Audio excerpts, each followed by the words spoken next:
Hello everybody, this is Daniel with Daniel's Bullion Coins. I have my sweet wife here today and we're going to be discussing gold and silver. And let's start out with talking about wrapping a real short version of what we talked about last week. Okay. The 5 flawed things about being in the miners. We talked about how the currency is going to collapse, the banks are going to collapse, the FDIC doesn't have the money to cover the insurance, the broker's going to collapse, the company could collapse, all of these 5 ways that you're taking a risk. But I believe in diversification, so you have to make up your own mind. I'm just giving you my opinion. I gave the answer that maybe owning the company 100%, like buying a log splitter and finding somebody who wants to provide the labor and get a small log splitting company going. So that's just an example. You can find and think of something on your own, maybe buy a coin shop. There you go. So that was the first thing. One of the things, that was a summary wrap up from last week, real quick. So one of the things I wanted to talk about this week is how many people come in and are selling this week. Right, we had a lot of sellers. A lot of sellers this week. And I'm already starting to see something that I've predicted and talked about in other videos, and that is so many bars coming in. Kilo bars, 100-ounce bars, and we have a currency collapse problem. And I really believe one day that it's going to be very difficult to unload those bizarre items.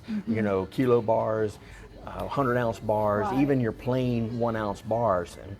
And especially things that are like cuckoo berries. Who needs a cuckoo berry around? What you need is dimes, quarters, and halves, because we have a currency collapse problem. And you're going to need the authenticity, the fungibility of the dimes, quarters, and halves. So be thinking about the currency problem, be thinking about diversifying, and try not to get caught up in the internet craze of buying bars at spot. Because what works, what actually flows out of here is in the gold, it's going to be the gold eagles, the gold buffaloes, the gold maple leafs, sometimes the cougar ants, sometimes the 50 pesos. And then what we recommend, which I'm not seeing, is people need to be in the constitutional silver or the eagles or the maple leafs. Something that actually is something I can sell out of here. You bring a bar back, I have to figure my share plus the wholesaler's got to mark it down. So we're finding ourselves marking things down. And that's how come I believe the spot price dropped this week, Friday. It dropped because people are profit taking. And it's the first of the month and they're having to come up with funds to manage their own personal business. And it is sad to see. People, it's really sad. And some don't really, well, the ones that really don't understand, they're coming in and selling a gold coin, and they said, I've got to pay my rent. And we're like, what are you going to do next month? I mean, a little bit of weak hands, and you need to start positioning yourself and thinking right now, what do I want to hang on to? What habits do I want to change? And start hanging on to your gold and silver, because your habits and your perception will change as this thing goes further and further along. One of the things I wanted to tell is a funny story. Back when I was 15, 16 years old, and everybody was starting to get their driver's license, one of my neighbor friends, a little girl, got her driver's license, and her dad takes her out for her maiden test drive or whatever, and he had one of these land yacht Plymouth Fury monster cars that we had back in the late 70s. Yes, the boats, land yachts. And so here she is, this tiny little 15-year-old girl driving this land yacht, and she accidentally got off of the road a little bit, hit a pothole, and she overcorrected and got back up on the road and veered into oncoming traffic and had a head-on collision with another car. Everybody was fine, but the overcorrection, and that's what I believe we're going to see, is we're going to go back to fair value where the Dow is equal to gold. So if you say the Dow's 40,000 now and gold's 2,000 now, in order to get to fair value, those two are going to have to be equal. We almost equaled fair value back in 2008, 2009. I was going to say, I thought it was when we first started getting in. Yes, it got really close. It got really close. It got, the Dow got down to 6,000, gold got up to about 2,000, but they printed money and stopped the fair value coming in.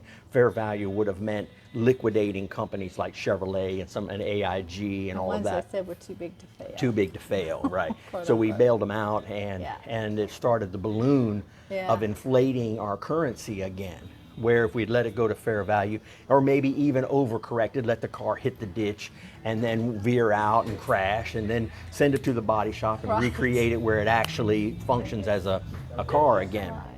So we have this overcorrection. So, you know, we can take gold today at 2650 and divide it by 15, and we're going to have silver at triple digits. Again, there's your triple digit number, 176, for the price of silver. And that's hitting, so we hit the ditch. We have a war. We have a strike on the East Coast with the unions unloading the docks. Something major happens, that'll be a pothole in the road.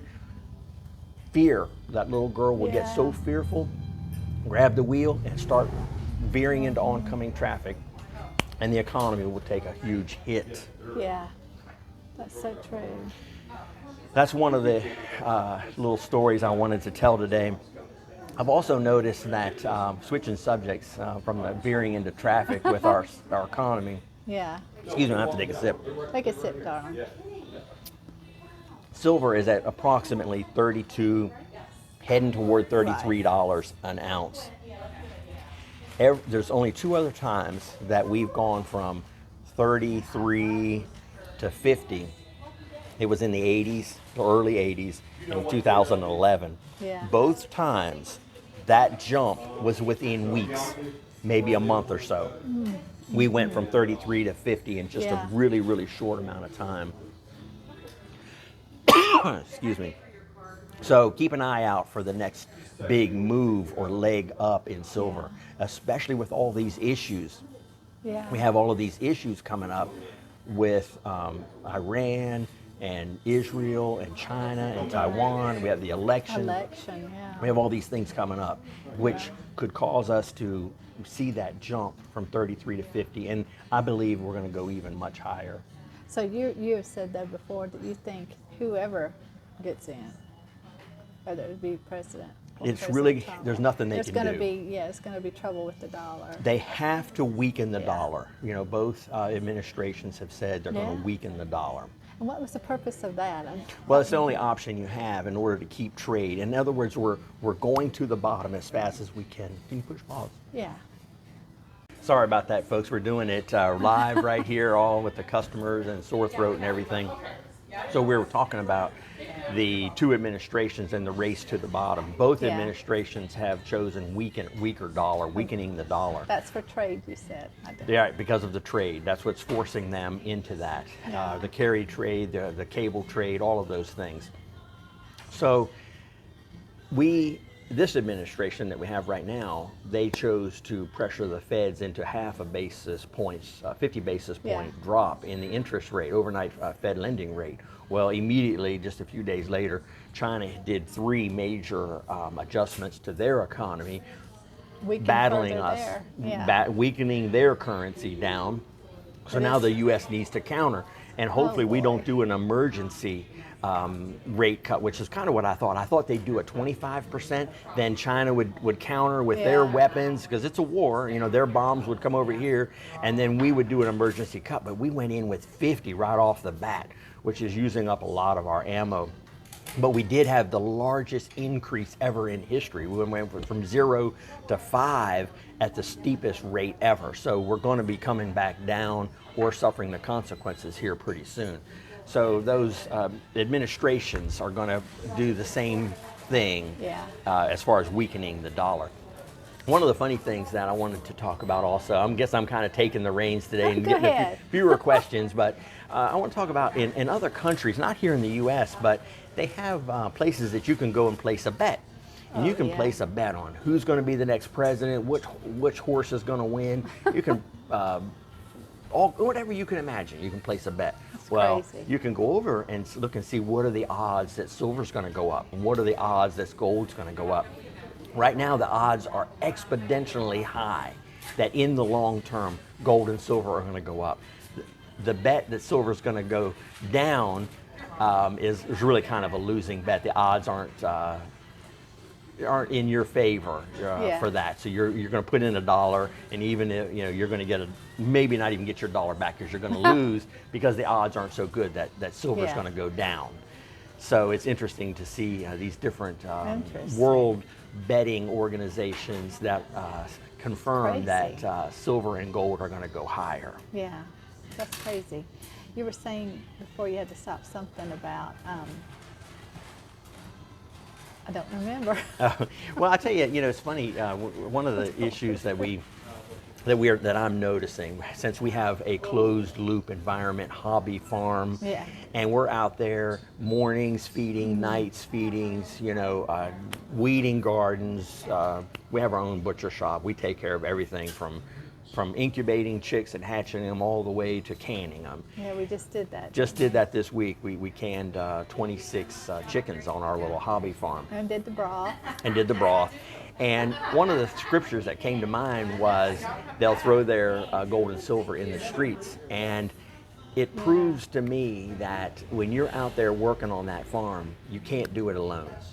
And we sell silver, but we also sell it in felt boxes, proof silver. And I think of it a lot like the relationship that you have with the Lord, is whether or not you're doing it as you're being led. We can't give financial advice, but you can definitely read the scriptures and follow along with getting advice that way.